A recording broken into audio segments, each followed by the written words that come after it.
Youth and Sports. Mr. Speaker,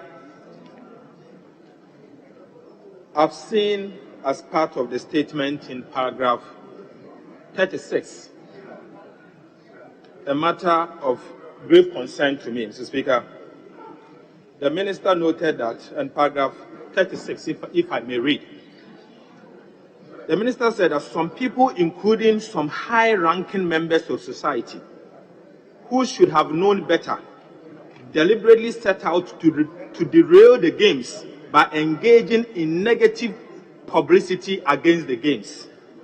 Some resorted to baseless allegations and lies just to pitch the Ghanaian public against the games, with the ultimate intention of derailing the success of the games. But the Ghanaian public saw through the mischief and did not fall for this mischief. In the end, the majority of Ghanaian public saw the games as a national project and beautifully embraced it. Mr. Speaker, this statement, Mr. Speaker, is unbecoming of a minister.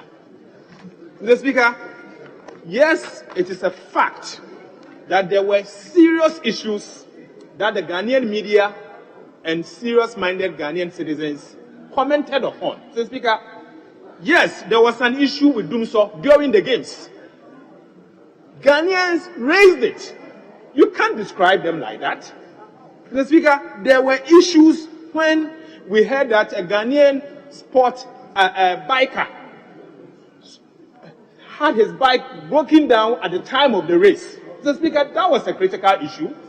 Mr. Speaker, and we had to deal with it. Mr. Speaker, we knew that South African hockey team, the national hockey team, had to issue a statement because they felt our pitch was wrong. Mr. Speaker, that became a major issue, and it was discussed. Mr. Speaker, there were so many other issues.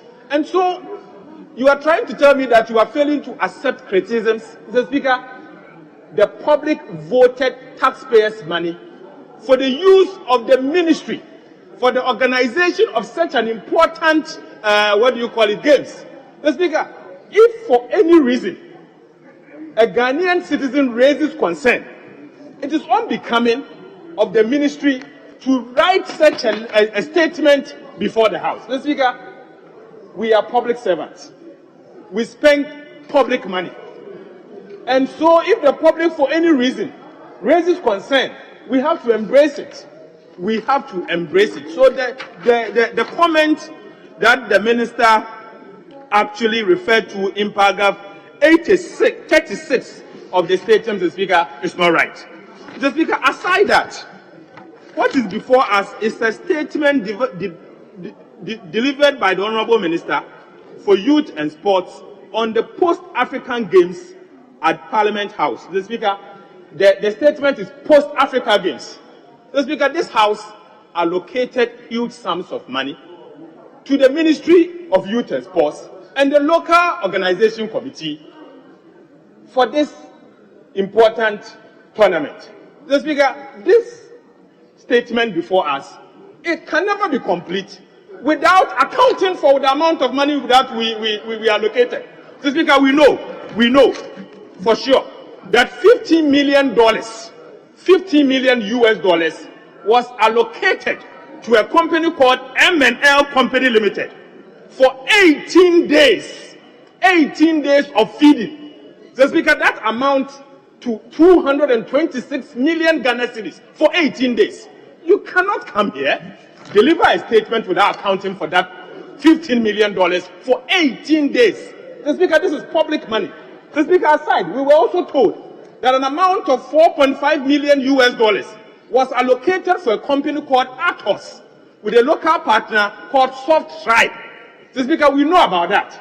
And as to whether they did the work or not, Mr. Speaker, it is for the public to decide. So you cannot appear before us and fail to account for these important expenditures. Mr. Speaker, for me, this statement, as has been delivered by the minister, is incomplete. It's very incomplete. I am not satisfied. I am worried because he has failed to account for the amount of money we allocated. The power of the purse is with Parliament. And he should, of course, as part of this statement, make an attempt, at least an attempt to talk about the expenditure. Apart from that, I'm not convinced.